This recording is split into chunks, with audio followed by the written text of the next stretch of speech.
Assalamualaikum warahmatullahi wabarakatuh. Perkenalkan, nama saya Dara Febriana dari kelas 10 MIPA 1. Di sini saya akan menceritakan teks hikayat Malim Deman. Pada zaman dahulu, hiduplah seorang pemuda yatim piatu bernama Malim Deman. Untuk bertahan hidup, dia bekerja di ladang milik pamannya yang terletak di pinggir hutan.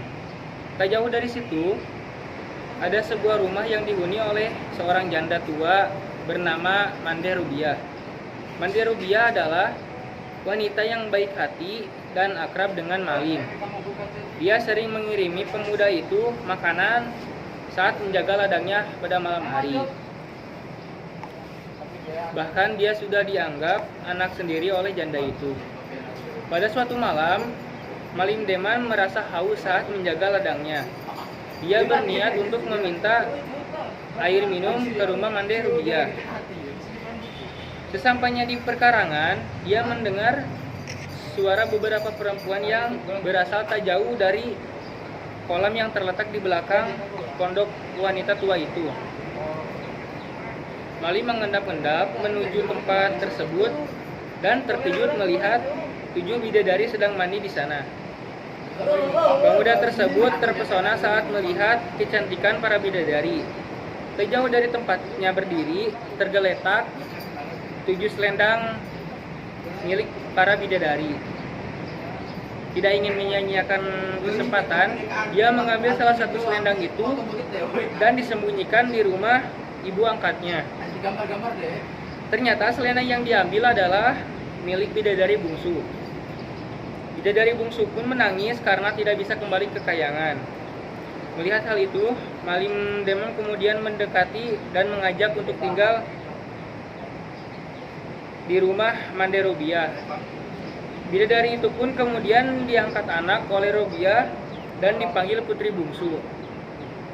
Sejak saat itu, Malim Deman semakin sering pergi ke tempat Mande Rubiah dan menjadi akrab dengan putri bungsu. Akibat sering bertemu, kedua muda-mudi tersebut saling jatuh cinta dan memutuskan untuk menikah. Tidak lama kemudian, kebahagiaan pasangan semakin bertambah setelah dikaruniai seorang putra tampan yang diberi nama Sultan Duano.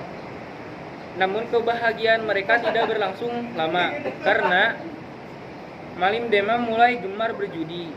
Dia bahkan sering berhari-hari tidak pulang. Nasihat sang istri untuk tidak berjudi pun tidak diindahkannya. Melihat kelakuan suaminya, putri bungsu yang sudah tidak tahan lagi hanya bisa menangis dan menahan rindu dengan rumahnya di kayangan.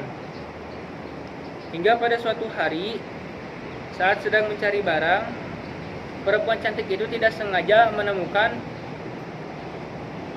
selendangnya. Dia kemudian menyuruh seorang untuk menyuruh Malim pulang kalau masih ingin melihat anak dan istrinya di rumah. Namun, setelah ditunggu beberapa lama, laki-laki itu tidak kunjung pulang. Akhirnya, putri bungsu memutuskan untuk pulang ke kayangan dengan membawa serta anak lelakinya tanpa menunggu sang suami. Sementara itu, Malim kembali ke rumah dengan perasaan sangat menyesal karena sudah tidak mendapati anak istrinya di rumah. Sekian dari saya, Dara Febriana. Wassalamualaikum warahmatullahi wabarakatuh.